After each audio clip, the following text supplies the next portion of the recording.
చేసి సైలెన్స్ మోడ్లో దేవుని వాక్యం మీద మనం మనస్సును కేంద్రీకరించుదాం. ఈ హెబ్రీ పత్రిక 11వ అధ్యాయంలో ఇంచుమించుగా 25 పర్యాయాలు విశ్వాసం అనే మాట ఉపయోగించబడి ప్రియులారా,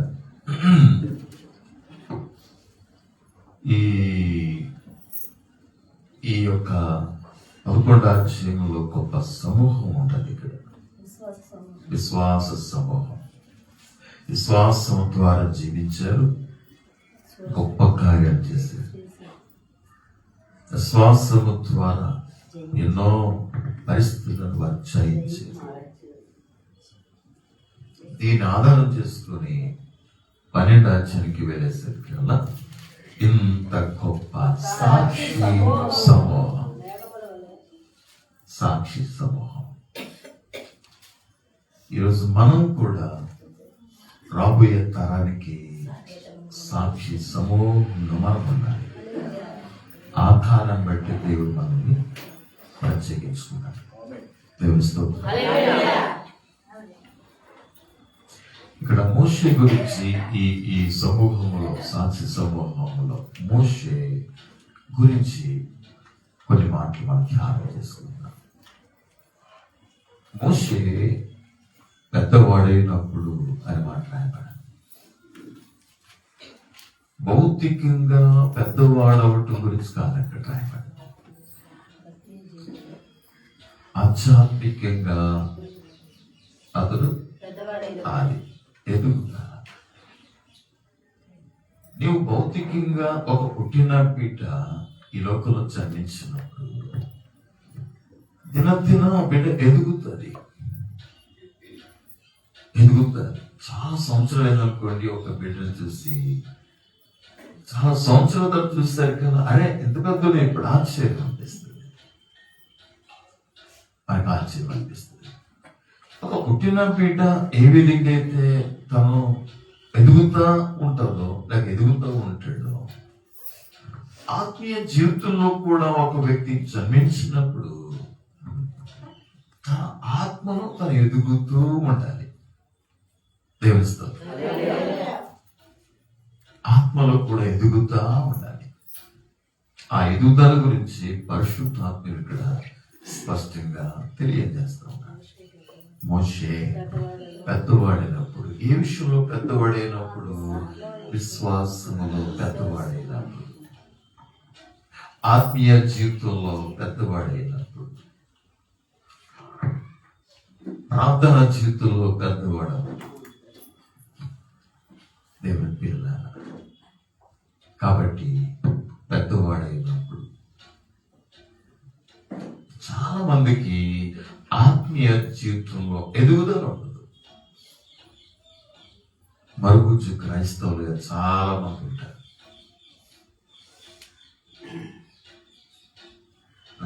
రక్షణలోకి నడిపించిన వారికి వారి విషయంలో చెంతే, సృష్టికర్తల దేవునికి కూడా చెంతే వారి విషయంలో. ఇక్కడ మనం గమనిస్తే అదే హెబ్రీ పత్రిక 5వ అధ్యాయం 14లో వయసు వచ్చిన వారు అభ్యాసము చేత మేలు కీడులను వివేచించుటకు సాధకము చేయుటబడిన జ్ఞానేంద్రియములను కలిగి ఉన్నారు. వివేచించుటకు వివేకం. వయసు వచ్చిన వారు అంటే ఆత్మీయంగా ఎదిగిన వారు. వయసు వచ్చిన వారు అక్కడ ఇద్దరు వ్యక్తుల గురించి చెప్తాడు. అక్కడ 12వ వచనంలో, 11వ వచనంలో మనకు గమనిస్తే కానీ మీరు వినటానికి మందులైనందు విసదపరచుట చాలా కష్టం. కొంతమంది ఎంత చెప్పినా కూడా వాడికి ఎక్కదు. అదే విషయాన్ని అంటాడు ఇక్కడ పౌలు, మీకు విసదపరచడం చాలా కష్టం. ఒకనొకప్పుడు అలాంటి వ్యక్తి నేను ప్రపణంలో మరి అదేంటి? ఆత్మీయ తండ్రి ఆయనే నాకు చదువు నేర్పిన తండ్రి, తలపట్టుకున్నవాడైనా ఒక మాట చెప్పేవాడు, కొంచెం 2 అడుగులు వేస్తే మర్చిపోయేవాడు, ఇంకొక మాట మర్చిపోయేవాడు. అలాంటి వ్యక్తులకు ఏ సంగతి చెప్పాలన్నా విసదపరచడం చాలా కష్టం అంటాడు ఇక్కడ. అది వచ్చిన చదవండి. కాలమును బట్టి చూచితే మీరు బోధకులుగా ఉండవలసిన వారై ఉండగా దేవోక్తులలో మొదటి మూలపాఠములను ఒకడు మీకు మరలా బోధింపవలసి వచ్చేది. మీరు పాలు త్రాగవలసిన వారే గాని బలమైన ఆహారం తినగలవారు కాదు. మరియు పాలు త్రాగు ప్రతివాడును శిశువే. పాలు త్రాగు ప్రతివాడును శిశువే. ఇక్కడ 2 వ్యక్తుల గురించి జ్ఞాపకం చేస్తున్నాడు. ఒకలేమో శిశువు, ఒకలేమో వయసు వచ్చిన వారు. ప్రతి సంఘములో కూడా వీళ్ళిద్దరు ఉంటారు. శిశువులు ఉంటారు, వయసు వచ్చిన వారు ఉంటారు. నువ్వు శిశువుగా ఉన్నావా, వయసు వచ్చిన వచ్చిన వ్యక్తిగా ఉన్నావా అనేది నీకు వివేకం కావాలి. నేనెవరిని నేను ఎదిగిన వ్యక్తినేనా, గ్రహించగలుగుతున్నానా, లేక శిశువుగా ఉన్నానా? నీకు నీవుగా వివేచించుకోవాల్సిన అవసరత నీకుంది. నేను ఎవరిననేది నాకే తెలుసు. నేను శిశువునా, ఎదిగిన వ్యక్తిని అనేది నాకే తెలుసు. కొన్ని స్థలాల్లో వాక్యం చెప్తున్నప్పుడు మా అమ్మాయి అంటది, డాడీ ఎంత లోతుగా చెప్పేస్తే వారికి అర్థమవుతుందా అంటది. నాకు అర్థమవుతుందా డాడీ అంటాను మా అమ్మాయి. ఇలా కాబట్టి ఇక్కడ 2 వ్యక్తులు ఉన్నారు. శిశువు ఉన్నారు, వయసు వచ్చిన వారు ఉన్నారు. మోషే శిశువు కాదు, వయసు వచ్చిన వారు. అంటే విశ్వాసములో పరిపక్వత చెందిన వ్యక్తి. దేవుని స్తోత్రం. వయసు వచ్చిన వాడు తన అర్థం ఏంటంటే విశ్వాసము పరిపక్వత చెందిన వ్యక్తి అని అర్థం. విశ్వాసములో పరిపక్వత చెందిన వ్యక్తులు వారి దృష్టి అదృశ్యమైన వాటిని చూస్తారు. వారు దేవుని స్తోత్రం. అది నేను జ్ఞాపకం చేసే విషయం. అది ఇక్కడ గొలియాతు ఉన్నాడు, ఇజ్రాయేల్ పక్షంగా దావీదు ఉన్నాడు, సౌలు ఉన్నాడు. సౌలు దావీదు ఇద్దరు ఇజ్రాయేలీలే, దేవుని బిడ్డలే. గొలియాతు మాత్రం శత్రువు, ఫిలిష్తీయుడు, దేవుని బిడ్డలేక శత్రువు. మీరు చూడండి, గొలియాతును చూడటంలో సౌలు ఒక కోణంలో చూస్తున్నాడు, గొలియాతును చూడటంలో దావీదు ఇంకొక కోణంలో చూస్తున్నాడు. డిఫరెంట్. మీరు గమనించారు, వారు చూడటంలో డిఫరెంట్. అంటే వారి విశ్వాస స్థాయిలో ఇలా వ్యత్యాసం ఉంది. సౌలు భౌతికంగా చూస్తున్నాడు, బాహ్యంగా చూస్తున్నాడు, ఆచార బాహుడుగా చూస్తున్నాడు, తన శక్తిని అంతా కొలుస్తూ ఉన్నాడు, తన వేస్తున్న కవచాల వస్త్రాలన్నీ కూడా కొలుస్తూ ఉన్నాడు. దావీదు మాత్రం భౌతికమైన దృష్టితో తను చూడట్లేదు. తన దృష్టి వేరే, అదృశ్యమైన దేవుని చూస్తున్నాడు. ఒకవేళ అప్పటికి దావీదు రాజు కాకపోవచ్చు, సౌలు రాసే కిరీటం పెట్టుకున్నాడు, కానీ అంతకంటే గొప్ప రాజు దావీదు. కాన్బడి చెప్పమంటారా? అప్పటికే తన సింహాన్ని చంపిన వ్యక్తి. ఎవరు చంపగలరు?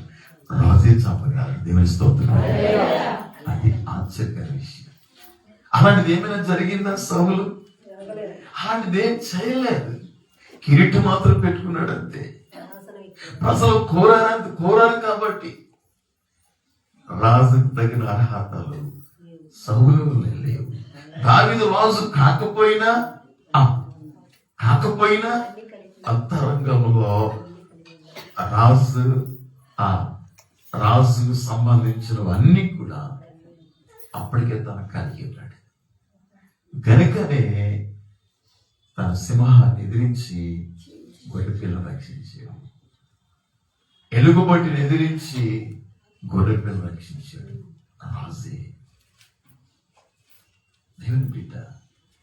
రాజు ఎక్కడ ఉన్నా రాజుగానే ఉంటాడు. దేవుని స్తోత్రం. అడవుల్లో ఉన్న రాజుగానే ఉన్నాడు. సింహాన్ని చంపాడు. గుహలలో ఉన్నప్పుడు కూడా రాజుగానే ఉన్నాడు. కారణం ఏంటంటే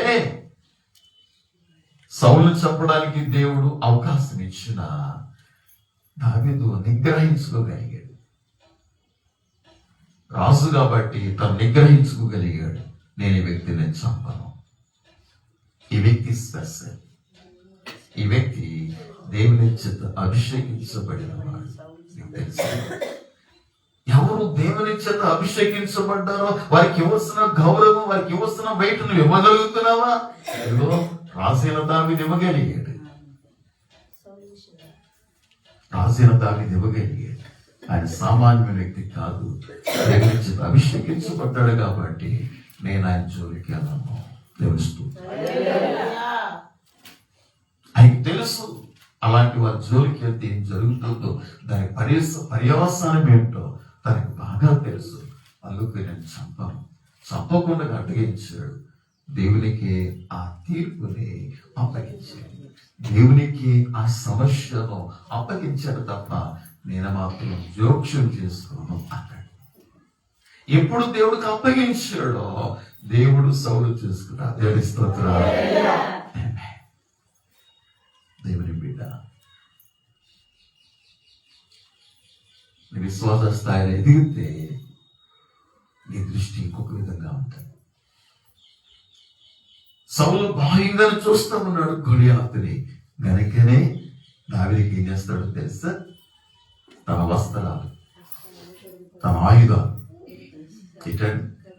తన ఆయుధాలన్నీ కూడా తీసి దావీదుకి తొడిగించాడు, ధరింపజేశాడు. అసలు అలవాట్లేదు దావీదుకి. వాడికే లేదు. తప్పగా వేస్తాడు కాబట్టి, ధరింపజేస్తాడు కాబట్టి అసలు వెళ్ళగలనా లేదా చూసుకున్నాడు. అంటాడు, అయ్యా ఇవి నాకు వాడుకలేదండి. ఆశ్చర్యపడి ఉంటాడు సౌలు. అరే, ఈ ఆయుధం లేకుండా ఆయుధం ధరించుకున్న వ్యక్తి, యుద్ధాభ్యాసం చేస్తున్న వ్యక్తి, వీరుడు, బలాజ్యుడు, తన ఒంటి నిండా ఆయుధాలు ఉన్నాయి. బాహ్యంగా డాల్ ఉంది, గొప్ప ఆ యొక్క బల్యం ఉంది, అన్ని ఉన్నాయి వాడికి. ఎలాగెళ్తున్నాడు? ఆశ్చర్యపడి ఉంటాడేమో సౌలు, దేవుని బిడ్డ. కానీ దావీదు మాత్రం అదృశ్యమైన వాటిని చూడగలిగాడు. వెళ్తూనే ఒక మాట అంటాడు గొలియాతు. ఏమంటాడు తెలుసా? ఇదిగో నిన్ను ఆకాశ పక్షులకు నీ శరీరాన్ని నేను ఆస్తానంటాడు. అంటే ఆల్రెడీగా తన చేతిలో ఆయన మరణించుట దావీదు చూడగలిగాడు. దేవునిస్తాడు. ఇదండి విశ్వాస స్థాయిని ఎదగటం అంటే. ఇదండి బిడ్డ, విశ్వాస జీవితంలో ఆది అపోస్తలులు పరిపక్వత చెందిన వారందరూ కూడా తమ భూములమ్మారు, ఇండ్లమ్మారు, అమ్మినటువంటి వేళ తెచ్చినారు. విశ్వాసంలో పరిపక్వత చెందినటువంటి అననీయ సభ్యురాలు దేవునికి ఇవ్వాల్సిన దానిలో కొంత దాచుకున్నారు.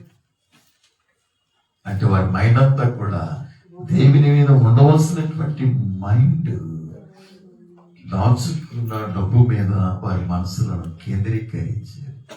అలాంటి వారు దేవునికి ఏం ఉపయోగపడతారండి? అలాంటి వారు ఏం ఉపయోగపడతారు దేవునికి? కనుకనే ఉపయోగపడని వ్యక్తి అక్కడికక్కడే మందిరంలోనే చెప్పండి మరణించి. దేవుని బిడ్డ, నీవు ఎన్ని సంవత్సరాలు అవుతుంది రక్షించబడి? దేవునికి నువ్వు నిరుపయోగంగా ఉన్నావా? ఉపయోగపడే వ్యక్తిగా ఉన్నావా? నీ దృష్టి నీ చేతులు ఉన్న దాని మీద ఉందా? అదృశ్యమైనటువంటి దేవుని మీద ఉందా? ఈ నూతన సంవత్సరంలో ఇది మనకి చాలా ప్రాముఖ్యం. ఇది మనకి చాలా ప్రాముఖ్యం. కాబట్టి శిశువులు ఉన్నారు, వయసు వచ్చిన వారు. వయసు వచ్చిన వారు తీసుకెళ్లి అపొస్తలుల పాదాలు పెట్టారు. పరిపూర్ణంగా వారు దేవునిపై ఆధారపడ్డారు. శిష్యులు అనబడిన వారు కొంత దాచుకుని వాటి మీద వారి మనసులను కేంద్రీకరించారు. సోదరుడా, నువ్వు ఆత్మీయతలో పరిపక్వత చెందుతున్నావా? నీ విశ్వాస జీవితంలో ఎదుగుతున్నావా? నీ విశ్వాస జీవితంలో ఎదగట్లేదంటే నీలో లోపం ఉంది. విశ్వాస జీవితంలో ఎలా ఎదగలను? వినుట వలన అంటే విశ్వాసము కలుగును. ఆ వినుట క్రీస్తును కూర్చిన మాట వలన కలుగును. నీ విశ్వాసములో పరిపక్తులోనికి ఎదగట్లేదంటే నువ్వు వినటంలో లోపం ఉంది, లేదా వినే వాక్యములు ఏదైనా లోపం ఉంది. అది రెండిట్లో ఏదో ఒక లోపం ఉంది. ఈ నూతన సంవత్సరంలో ఒక్కసారి మన ఆత్మీయ జీవితాన్ని చెక్ చేసుకున్నాం.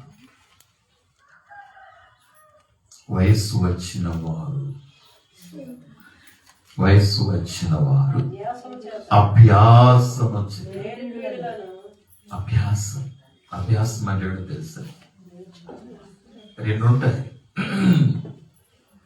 ఐటీఐ చేసిన వాళ్ళకి కానీ, ఇంజనీర్ చేసిన వాళ్ళకి కానీ, డిగ్రీ చేసిన వాళ్ళకి కానీ రెండు ఉంటాయి. ఏంటి అంటే ఒకటి ప్రాక్టికల్, ఒకటి థియరీ. చెప్పండి, థియరీ, ప్రాక్టికల్. సంవత్సరం పాటు కోర్స్ అనుకోండి, 9 నెలలు నీకు థియరీ ఉంటుంది, 3 నెలలు ప్రాక్టికల్ ఉంటుంది. దాని స్తోత్రం. ప్రాక్టికలే అభ్యాసం. దేవుని స్తోత్రం. చాలా మందికి థియరీ మాత్రమే తెలుసు. చాలా మందికి థియరీ మాత్రమే తెలుసు.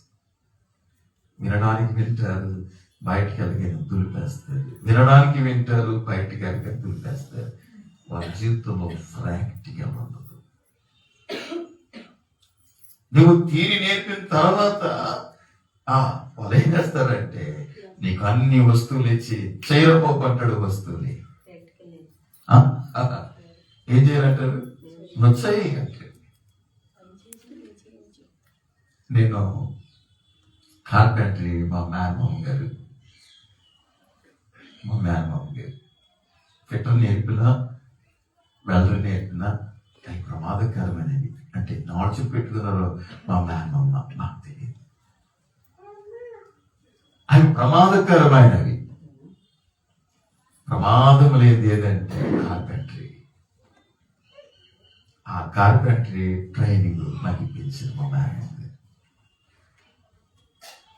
ఎంత చేద్దామన్నా ప్రాక్టికల్ అసలు నాకు వచ్చేదే కాదు, ఎక్కేదే కాదు. అదేంటో అలా ఉపయోగపడే వ్యక్తిని అయి ఉంటే రోజు నా దేవునికి ఉపయోగపడే వ్యక్తిని కాదేమో.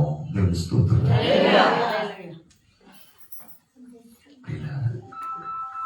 అంత అయిపోయిన తర్వాత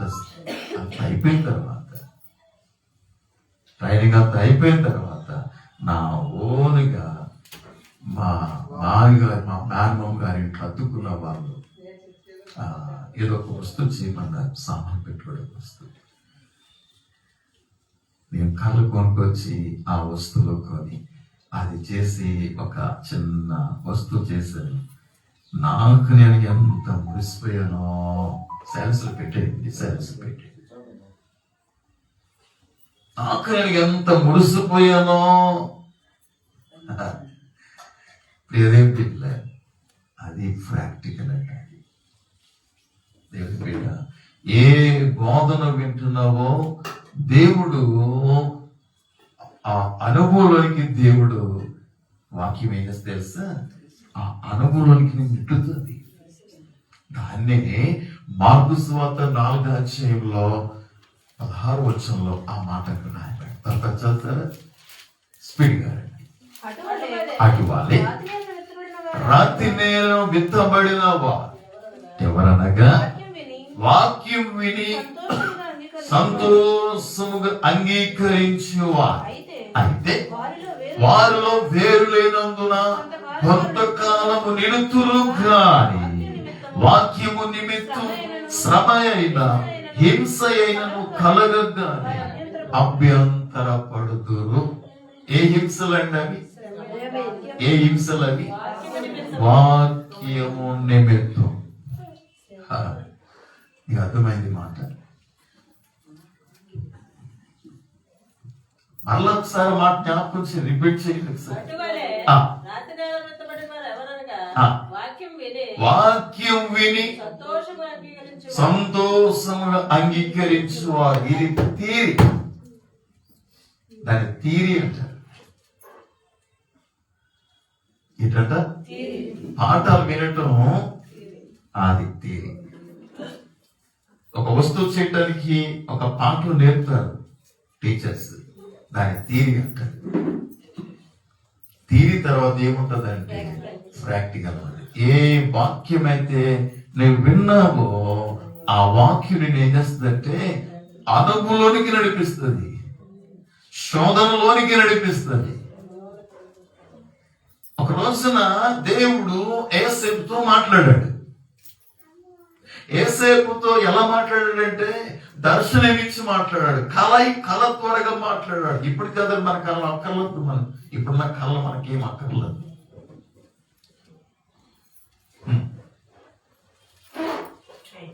మన ఏదో రాత్రి తెల్లమచ్చంలో ఒక కళ వస్తుంది. మా ఇంటికి ఎవరో వచ్చారు, ఒక అతిథి. నేను లెక్క మనకు ఆయన ఏం చేస్తున్నాడంటే నేను ఆశ్చర్యం, చాలా ఆశ్చర్యం అనిపించింది నాకు. మా ఇంటి చుట్టూ కూడా ఎక్కడెక్కడైతే మట్టి ఉందో ఈయన ఏం చేస్తున్నాడంటే ఈ చూడండి ఇలా లాగుతూ ఉంటారు. ఈ లాగుతూ ఉంటే కొంచెం చక్కగా అది చదును అవుతుంది అనమాట, కట్టుకున్న మట్టి అంతా కూడా. ఈయన ఏం చేస్తున్నాడంటే అంత లాగేస్తా ఉంటాడు. ఆ మట్టి అంతా లాగేసేసి పిల్లల విత్తనాలు విత్తుతూ ఉన్నాడు. సామాన్య వెలికి వచ్చింది మా ఇంటి చుట్టూ కూడా. దేవుడు చక్కటి పాట నాకు నేర్పాడు. విత్తనాలు తీసుకువెళ్తున్నాను చాలా చోట్ల, కానీ విత్తనాల కంటే ముందు నేను వారి హృదయాలు చదువు చేయాలన్నమాట. దేవుని బిడ్డ చక్కటి పాట నాకు తెల్లవారుజాము దేవుడు నాకు నేర్పాడు. ప్రభుత్వ ప్రియ దేవుని బిడ్డ, కాబట్టి దయచేసి వాక్యములు విన్నప్పుడు చాలా మందిగా చాలా సంతోషం, చాలా హ్యాపీ అవుతారు. ఎంత బాగా చెప్పారు. కొంతమంది ఉండబట్టలేక పొగడేస్తా ఉంటారు.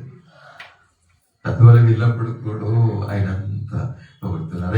ఈ సంవత్సరంలో ఇదిగో ఒక 6 మండలానికి సేవలు వస్తారండి. అయ్యా మీరు వాక్యం చెప్పాలండి, మీరు రావాలని పిలుస్తారండి. తప్పగా అందరూ చాలా చాలా.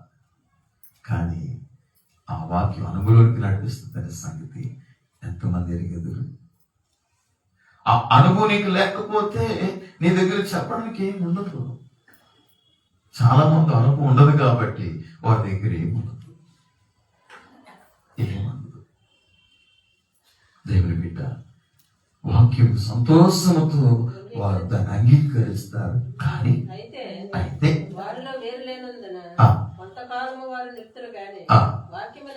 వాక్యము నిమిత్తమై శ్రమ అయిన, అదే చెప్తున్నాను ఇక్కడ, చెప్పబోయాను. మళ్ళీ వేరే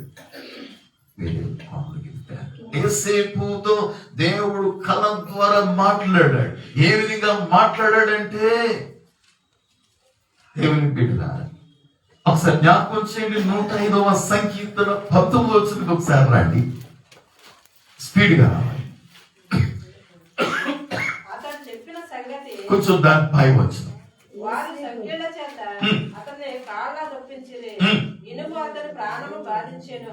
అతడు చెప్పిన సంగతి నెరవేరు వరకు యెహోవా వాక్కు అతను పరిశోధించుచుండెను. ఈ మాటలు 2 మాటలు చూసారా?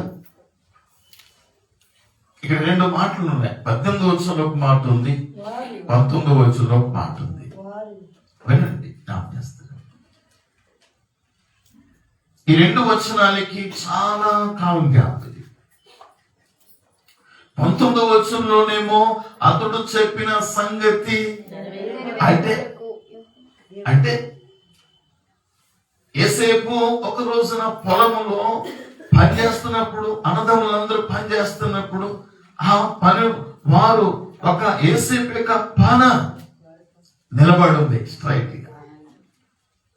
తన చుట్టూ కూడా 11 పనులు ఏం చేస్తున్నాయి? ఆ నిలబడినటువంటి పనులు సాష్టంగా నమస్కారం చేస్తా ఉన్నాయి. ఇవేమో వంగున్నాయి, అదేమో స్ట్రైట్ గా నిలబడి ఉంది. స్ట్రైట్ గా నిలబడిందేమో యేసేపు యొక్క పాన. మిగిలినవన్నీ కూడా ఏం చేస్తున్నాయి అంటే దేవుడు భవిష్యత్తులో యేసేపు యొక్క జీవితం ఏం జరగబోతుందో అనేది చాలా సంవత్సరాల కిందట దేవుడు తెలియజేశాడు. కానీ అదేం బిడ్డలారా, కానీ 18వ వచన భాగంలో సంఖ్యల చేత అతని కాలు నొప్పించాడు. యేసేపుని జైల్లో వేసినప్పుడు, సంఖ్యలు వేసి బంధించినప్పుడు, దేవుని బిడ్డ ఆ కలకిని దేనికి కూడా చూడండి. ఏ వాక్యం ద్వారా మాట్లాడాడో దేవుడు ఒకనొకప్పుడు ఆ వాక్యం దీని శ్రమలోనికి నెట్టింది. దేవుని స్తోత్రం. అదే మనం చదువుకున్న మార్కుల్లో చదువుకున్న వాక్యము నిమిత్తం. క్రైస్తవుడిగా జీవించడం సులకన అనుకుంటున్నారా? సులువు అనుకుంటున్నారా? హాయి జీవితం అనుకుంటున్నారా? కానే కానే కాదు. వాక్యము నిమిత్తమై ఏమొస్తాయి? శ్రమ ఒకటే కాదు, హింసలు ఉన్నాయి, అవమానాలు ఉన్నాయి, నిందలు ఉన్నాయి. దేవుని స్తోత్రం. వాక్యం బట్టేగా యోగు నిలబడినప్పుడు తన భార్య ఏమైంది చెప్పండి?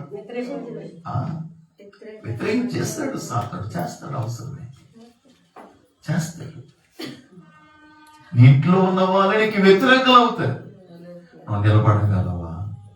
ఆ శ్రమలో, ఆ శోధనలో నువ్వు నిలబడగలవా?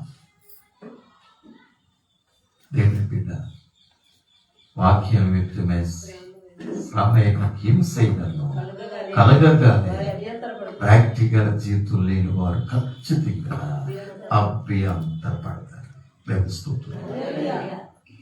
ప్రాక్టికల్ జీవితం కలిగిన వారు అభ్యంతరపడరు. ఎక్కడ అభ్యంతరపడలేదు యేసేపు, ఎక్కడ రాజీ పడలేదు యేసేపు. తెలుసా నీకు? రాజీ పడలేదు, ఎక్కడ కూడా రాజీ పడలేదు. భార్య అన్ని నిందలు యేసేపు మీద మోపి తన పత్రిక చెప్తున్నప్పుడు కూడా యేసేపు మౌనంగా ఉన్నాడు. కారణం తెలుసా? దేవుడే రుజువు చేయనట్లుగా తన వాదాన్ని దేవునికి అప్పగిస్తూ ఉన్నాడు. దేవుని స్తోత్రం. ఎంతమంది నీ వాదన దేవునికి అప్పగించి దేవుడే న్యాయం చేయనట్లుగా, దేవుడే రుజువు చేయనట్లుగా ఎంతమంది అలా ఉండగలరు? మౌనంగా ఉండగలరు? దేవుని బిడ్డ,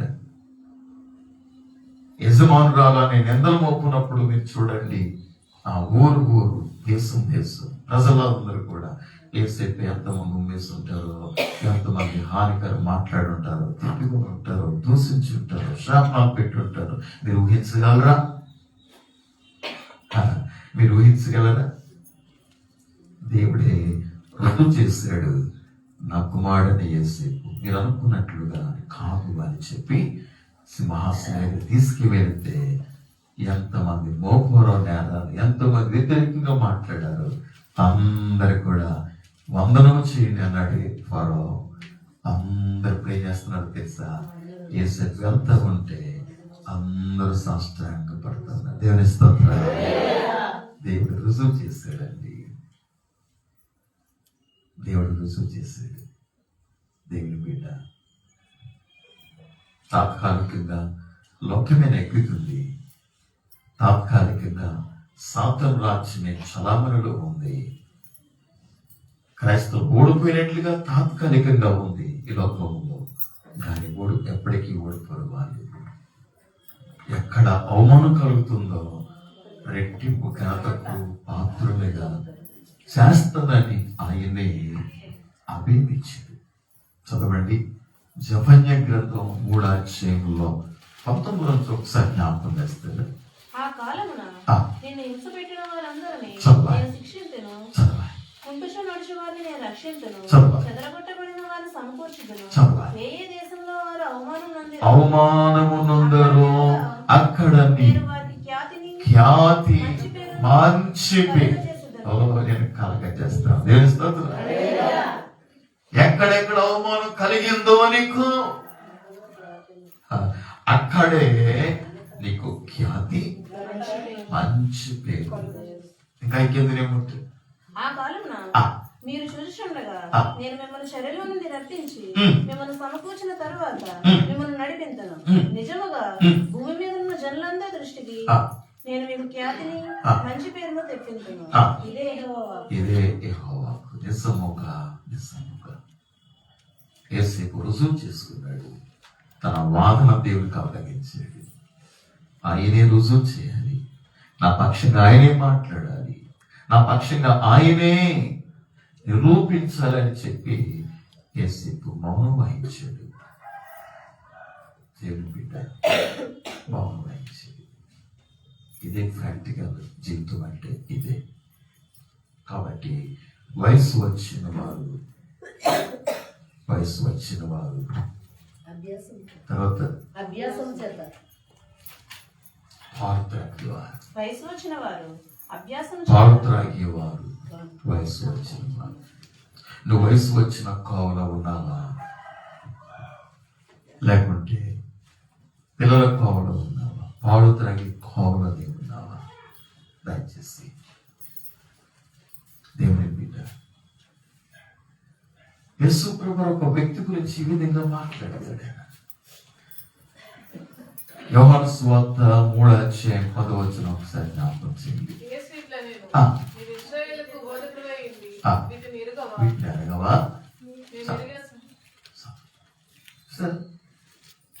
ఇద్దరు బోధకులు ఇక్కడ కలుసుకుంటున్నారు. ఇద్దరు బోధకులే.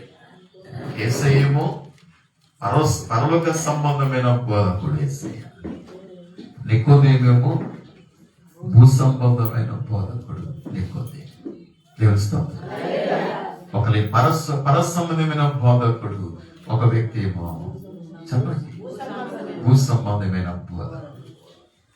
భూ సంబంధమైన బోధకుడికి చాలా డిగ్రీలు ఉంటాయి. పరలోక సంబంధం బోధకుడికి ఏ డిగ్రీ ఉండదు. ఒక మాట చెప్పాలంటే నాకు ఏ డిగ్రీ లేదు. బోధకుడు సంఘాలు కానీ పిలవగలరు. మా మేనమ్మ గారి ఇంట్లో ఉన్నంతకాలం నేను వెళ్ళిన సంఘం లోదుర సంఘానికి వెళ్ళా.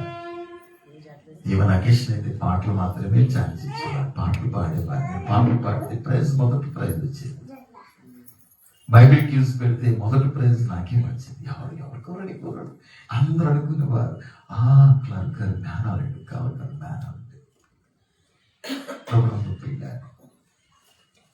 కానీ ఆ సంఘంలో మా మేనత్త గారు చనిపోయినప్పుడు స్మారకోటం పెట్టినప్పుడు ఆ సంఘంలో అప్పుడు మాత్రమే మా మేనత్త గారి నిమిత్తమై నేను సాక్ష్యం చెప్పడానికి, సాక్ష్యంతో పాటు వాక్యం చెప్పడానికి అప్పుడు నాకు అవకాశం దొరికింది. ఎవరు పిలుస్తారండి డిగ్రీ లేకుండా? పిల్లలు అందుకే యేసుక్రీస్తు ఎవరు పిలవలా, ఎక్కడ హైలైట్ చేయలే. అది ఏ డిగ్రీ లేవు కాబట్టి ఆయన అన్నారు, అరే చదువుకునే ఇద్దరికి పాడికి ఎక్కడి నుంచి వచ్చిందల్లా, ఈ చదువు ఎక్కడి నుంచి వచ్చింది, ఈ బోధ ఎక్కడి నుంచి వచ్చిందని అందరూ ఆశ్చర్యపడ్డారు. కానీ వారికి తెలియని విషయం ఏంటంటే 40 దినాల ఉపవాస ప్రార్థనలో ఉన్నతమైన బోధించడానికి కావలసినటువంటి అభిషేకం, వచ్చే అవమానాలు, నిందలు జయించడానికి, ఎదిరించడానికి, నిలబడటానికి కావలసినటువంటి ఆ యొక్క దేవుని పిల్లల శక్తి సామర్థ్యత 40 days 40 దినాల్లో ఆయన చేసిన ఉపవాస ప్రార్థనలో పొందుకున్న శక్తి వారికి తెలియదు. దేవుని స్తోత్రం.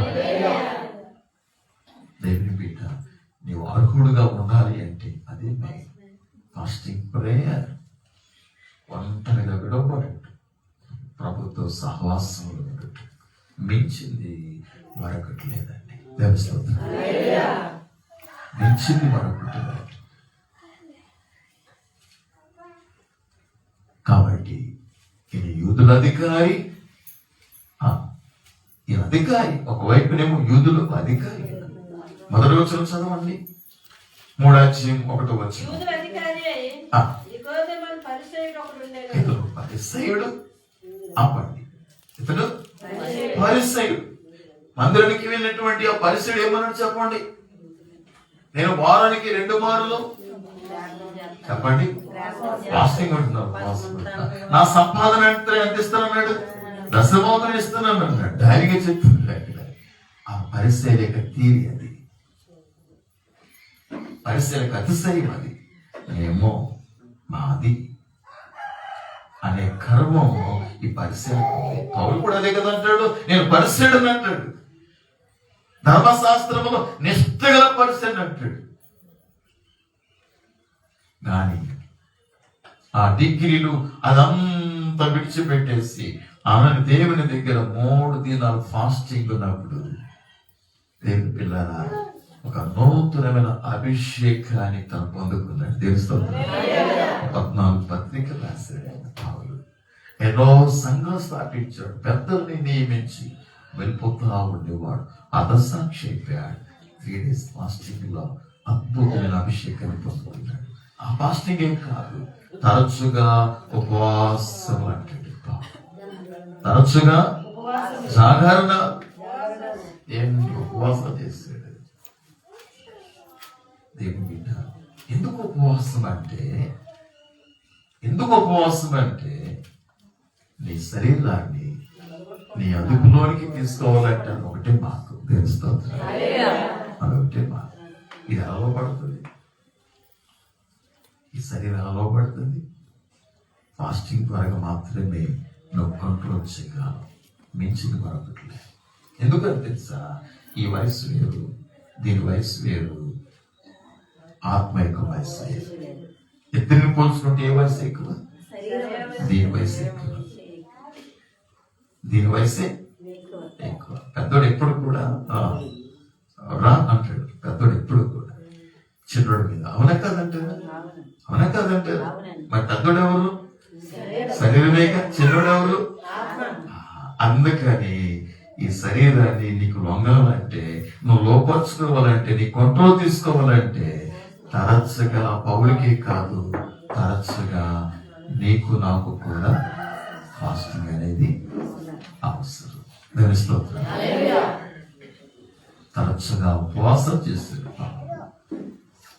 కాబట్టి ఇతడు పరిసయ్యుడు, యూదుల అధికారి, మరొక వైపున ఈయన ఒక బోధకుడు. దేవుని స్తోత్రం. బోధకుడు. కానీ బోధకుడైనటువంటి ఆ నికోదేముతో ప్రభు అంటున్నాడు, అయ్యా నువ్వు యూదులకు బోధకుడు అయిండు కూడా వీటిని ఎరగవా? నువ్వు ఎరగని బోధకులు ఈ రోజున కోకులండి. ఏ బోధకులు? ఏంటి ఎరగని? ఏంటి ఎరగని? వాక్యం. నేను చెప్పలేదు కదా వాక్యం ఎరగని బోధకులు. ఎరగటం అనేది తెలుసా? ఎరగటం అంటే ఏంటి?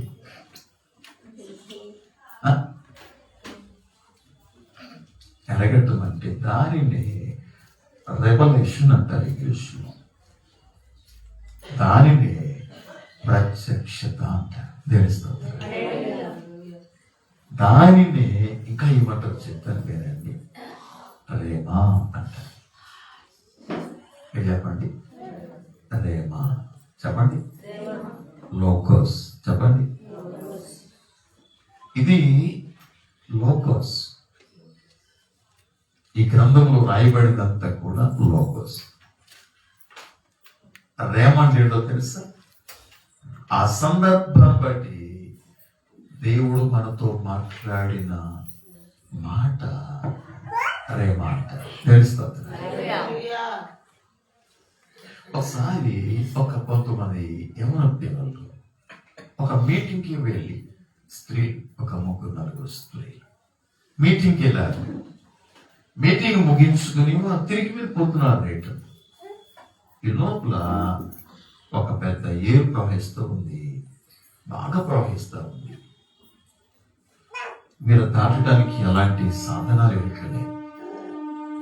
వీళ్ళందరూ అనుకున్నారు ఎర్ర సముద్రాన్ని ఇశ్రాయేలు ప్రజల దేవుడు దాటించాడు కదా, దాటాలి కదా, మనమేను దాటలేదు అని చెప్పి ముగ్గురు కూడా చేతులు కలుపుకొని దేవుని పిల్లలారా వారు దాటటం మొదలెట్టారు. ఆ ముగ్గురు చేతులు పట్టుకుని దాటే సమయానికల్లా వారు మునిగిపోయారు. మధ్యలో ఆ 3 చేతులు కలిపి చనిపోయారు. ఆ 3 శవాలు ఎక్కడో కొట్టుకుపోయి దొరికారు. అలా క్రైస్తవుల దేవుడు ఈ సోదరుని వారు ప్రార్థనకి వెళ్ళారు, రక్షించలేకపోయారు అని చెప్పి పేపర్ వేయటం మొదలెట్టారు. దేవుని బిడ్డ, ఎర్ర సముద్రాన్ని ఇశ్రాయేలు దాటారు అనేది లోగోస్. కానీ రేమ అంటే నీటి మీద నడిచొస్తున్నట్టు పేతురు ప్రభువారు. పేతురు నామలో ఉన్నాడు. పేతురు అన్నాడు, నేనే భయపడకుండా అన్నాడు ప్రభువారు. వెంటనే పేతురు ఏమన్నాడు, నీవే అయితే ప్రభువా, నేను నీళ్ళ మీద నడిచి నేను వస్తాను అన్నాడు. ఏమన్నాడు ప్రభువారు?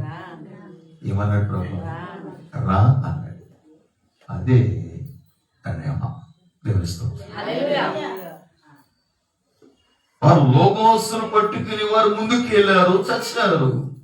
దేవుడు చెప్పలేదుగా, నా కుమారి మీరు వెళ్ళండి, నేను మీకు తోడుకున్నాను, పర్వాలేదు అని దేవుడు చెప్పలేదుగా. వారు లోగోస్ని పట్టుకున్నారు. చాలా మంది లోగోస్ కలిగి ఉంటారు, కానీ వారికి రేమ ఉండదండి. రేమ అంటే ప్రత్యక్షత. వివరిస్తాం. ప్రత్యక్షత. బోధకుడు అయిపోయినంతనే, ట్రైనింగ్ అయిపోయినట్టు, సేవకుడు అయిపోయినట్టు ఎందుకు వారు సంఘాలు స్థాపించలేకపోతున్నారు, ఎందుకు ఆత్మలు సంపాదించలేకపోతున్నారు అంటే వారికి రేమ లేదు. చెప్పండి, ఏమి లేదు? ప్రత్యక్షత. అది నీకు అర్థం కావాలంటే మత్తయి సువార్త 16 ఒకసారి రండి, ఆ మాట చెప్పి నేను ముగిస్తాను. తప్పగా రండి. మరియు నీవు పేతురువు కాస్త 17 వచ్చాడు.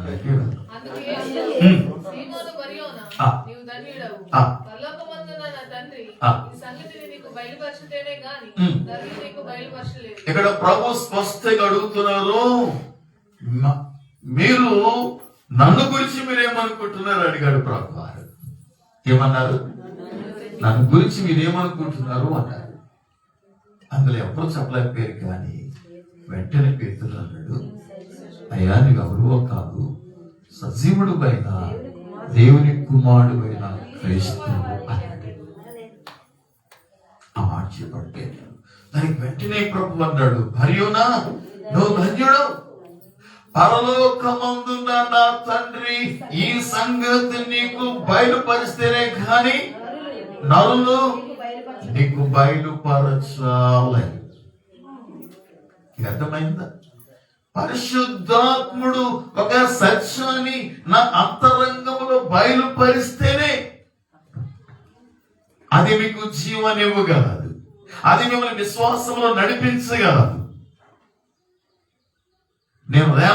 నేను లోగోస్ కలిగి ఉండి ఏదో చెప్పేద్దామని మాట్లాడితే అదేమాత్రం కూడా జీవితాలలో ఉపయోగపడదు. గమనిస్తుంటారు, అది ఉపయోగపడదు.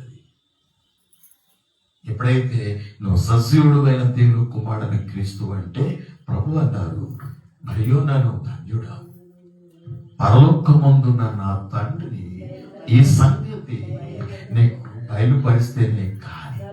చూసారా, ఒక సంగతి పరిశుద్ధాత్మ దేవుడు అంతరంగంలో బయలుపరిచిన సత్యమే రేమ అంటారు. తెలుస్తుందా? ప్రత్యక్షత అంటారు. ప్రత్యక్షత లేకుండా దేవుని బిడ్డ మనం బోధించుకోవాలి. అది ప్రత్యక్షత లేకుండా నువ్వు బోధిస్తున్నావంటే నీ మనస్సుతో బోధిస్తున్నావు అని అర్థం. నీ సొంత శక్తిని ఉపయోగించుకుని బోధిస్తున్నావు అని అర్థం. అందులో పరిశుద్ధాత్మ సహకారం లేదు, అందులో పరిశుద్ధాత్మ అభిషేకం లేదు అందులో. అందుకని వారి జీవితంలో ఆ లోగోస్ ఎవరిలో పనిచేయదు. ఎప్పుడైతే నా తండ్రి సంగతి నీకు బయలుపరిస్తేనే కానీ రక్త మాంసములు నరులు నీకు బయలుపరిచేది ప్రభు చెప్పిన తర్వాత ఒక మాట అంటారు, మరియు నువ్వు పేతురువు ఈ కొండ మీద నా సంఘాన్ని కట్టుతూ తెలుస్తూ. అంటే సంఘం కట్టడం అనేది ప్రత్యక్షత మీదనే ఆధారపడి ఉందండి. దేవుని స్తోత్రం, హల్లెలూయా. కాబట్టి మీరు బోధకుడు ప్రత్యక్షత లేకపోతే సంఘాన్ని కట్టలేదు. దేవుని స్తోత్రం, సంఘాన్ని కట్టలేదు, ఎప్పటికీ కట్టలేదు. వారు ఎప్పటికీ ఒంటరిగా ఉండుకోవాల్సింది. వాళ్ళు సంఘం కట్టడం అనేది చిన్న విషయం కాదు. సంఘం స్థాపించటం అనేది చిన్న విషయాలు కాదు, చిన్న విషయం కాదు.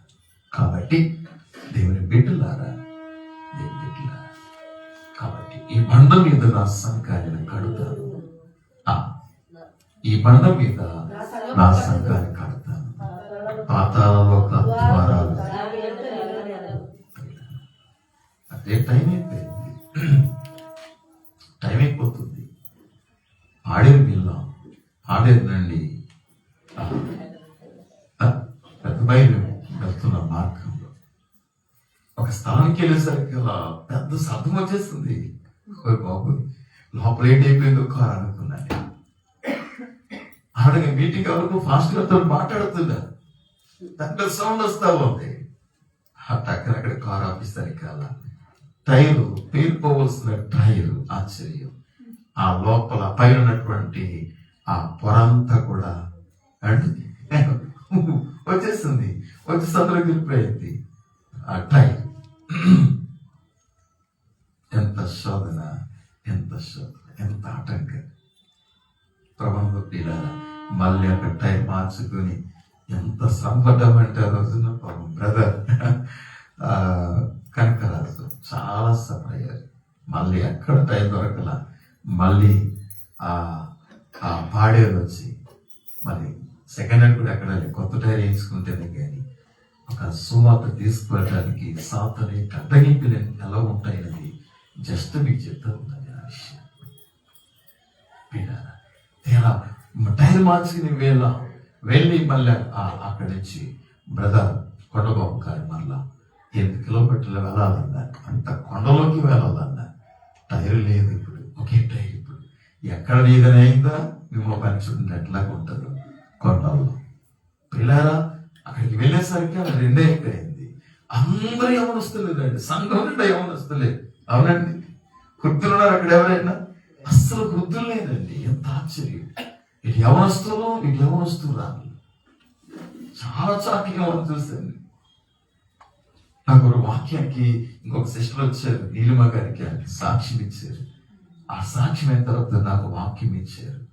ప్రియదే బిడ్డారా, 3 గంటల వరకు నేను వాక్యం చెప్పాను. అంటే 2 నుంచి ఒక 1 అవర్ కూడా నాకు లేదు, టైం లేక. కానీ ఒక్కరు కదలేదండి, ఒక్కరు కదలేదండి బయటికి. మనం పదే వస్తూ ఉంటాం. మనం వాక్యం వరకు వాళ్ళు ఎంత తహతహలు ఆడుతున్నారో రండి ఒకసారి వెళ్దాం, ఆ పరిస్థితి చూద్దాం. ఎక్కడ సంఘం ఉందో, ఎక్కడ సంఘం స్థాపించడానికి వెళ్తున్నామో ఎక్కడ సంఘాన్ని బలపరచడానికి వెళ్తున్నామో, ఆత్మను సంపాదించడానికి వెళ్తున్నామో, ఆత్మను స్థిరపరచడానికి వెళ్తున్నామో, పాతాళలోక ద్వారాలన్నీ కూడా ఏకమైన నిలవలేవు. దేవుని స్తోత్రం. హల్లెలూయా. అలా ఏకమై నిలవ లేకుండా ఉండాలంటే వెనకాల అదృశ్యమైన సంఘం యొక్క ప్రార్థన, విశ్వాస బృందం యొక్క ప్రార్థన ఎంత అవసరమో తెలుస్తుంది. ఎంత అవసరమో. రాత్రి కూడా మరి మిడ్ నైట్ వస్తూ ఉంటున్నప్పుడు ప్రియులారా, అస్సలు ఘాటి అంతా కూడా ఎంత అందరూ భయపడ్డారు కూడా. తర్వాత చూస్తే సైమన్ గారి పాస్టర్ గారి ప్రధాన కార్యక్రమం అమ్మాయిది. కానీ దేవ కృపను బట్టి ప్రభుత్వ ప్రియులారా చాలా విస్తారంగా పంట ఉంది. విస్తారంగా ప్రజలు ఆశలు ఎదురు చూస్తూ ఉంటారు. కాబట్టి ఎక్కువగా దేవుడు ద్వారాలు తెరిచినట్లు, మార్గాలు తెరిచినట్లు ఈ విలువైన వాక్యాలు, ఈ విలువైనటువంటి ఐశ్వర్యాలు వారి మధ్యకు తీసుకువెళ్ళి పంచినట్లుగా ప్రార్థన భారం కలిగి ఉందాం. అట్టి కృపా పరిశుద్ధాత్మ దేవుడు అందరికి అనుగ్రహించాలని నేను కోరుతూ ఈయన మాటను ముగిస్తూ ఉన్నాను. దేవుడు మోషే గురించి కంప్లీట్ చేయలేదు, కానీ వీలైతే నెక్స్ట్ వీక్ మనం ధ్యానం చేసుకుందాం. తలలో వచ్చి కంట్లో పోయండి, చిన్న ప్రార్థన చేసుకుందాం. ఎత్తబడిన వాక్యము మనందరి వెనుకల్లో ప్రభు